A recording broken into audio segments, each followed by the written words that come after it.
नमस्कार दोस्तों daily news India में आपका स्वागत है।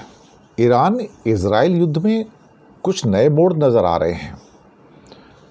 आज बहुत सीक्रेट चीज़ आपको बताने जा रहा हूं कि क्या हुआ है।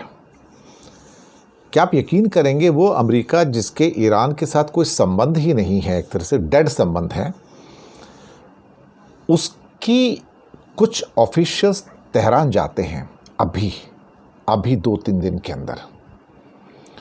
तेहरान जाके वो ईरान के लोगों से बात करते हैं जो कि सरकार के आदमी हैं।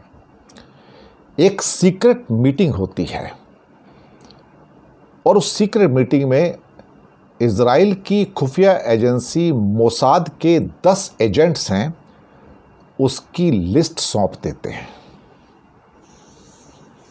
ये चक्कर क्या है? अमेरिका ने अचानक इजराइल से दगा करके ईरान का हाथ थामने की बात कैसे सोची? और ईरान के साथ सीक्रेट मीटिंग, वो भी तेहरान के अंदर। आप भी हैरान हो रहे होंगे, बड़ी खबर है। सूत्रों का कहना है कि अमेरिका ने इजराइल को धोखा देके ईरान के साथ सीक्रेट मीटिंग की है और इस्माइल हानिया की मौत के ज़िम्मेदार जो एजेंट्स हैं मोसाद के, जो उनकी खुफिया एजेंसी है इजराइल की, उसकी लिस्ट दी है 10 लोगों की। इसकी एक रिपोर्ट जेरूसलम पोस्ट के अंदर भी आ गई है और ईरान की सर्वोच्च राष्ट्रीय सुरक्षा परिषद, उसके एक सूत्र के हवाले से इसकी पुष्टि हो गई है कि कंफर्म है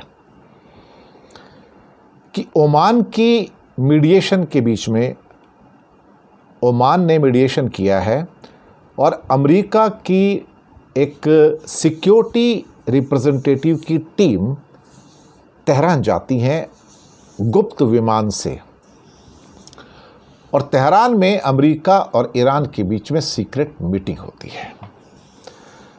अमेरिका ने ईरान से कहा कि भाई टेंशन को कम करो, हम आपकी मजबूरी को समझते हैं।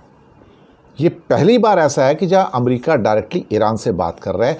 बहुत बार ऐसा होता था कि अमेरिका ने ईरान से बात तो की है लेकिन वाया समबडी बात की है। उसमें इंडिया को भी कई बार यूज़ किया गया, जयशंकर को भी यूज़ किया गया कई बार।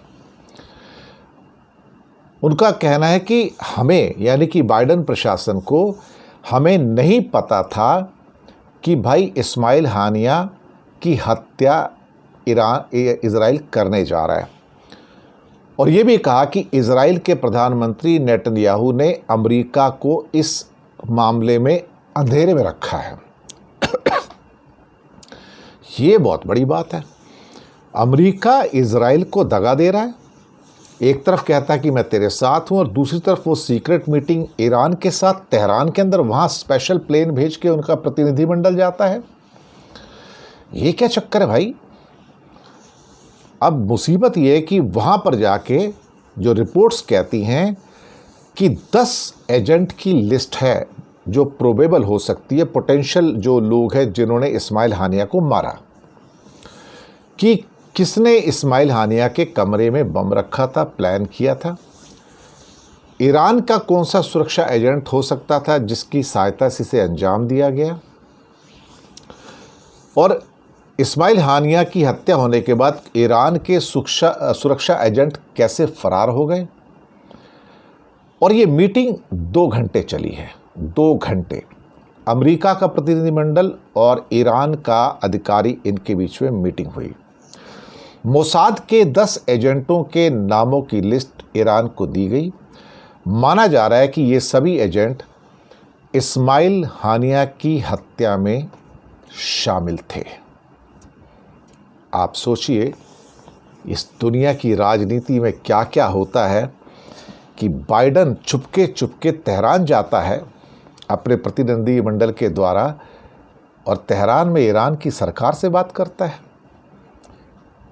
गजब बदलाव है भाई, गजब बदलाव। शुक्रिया।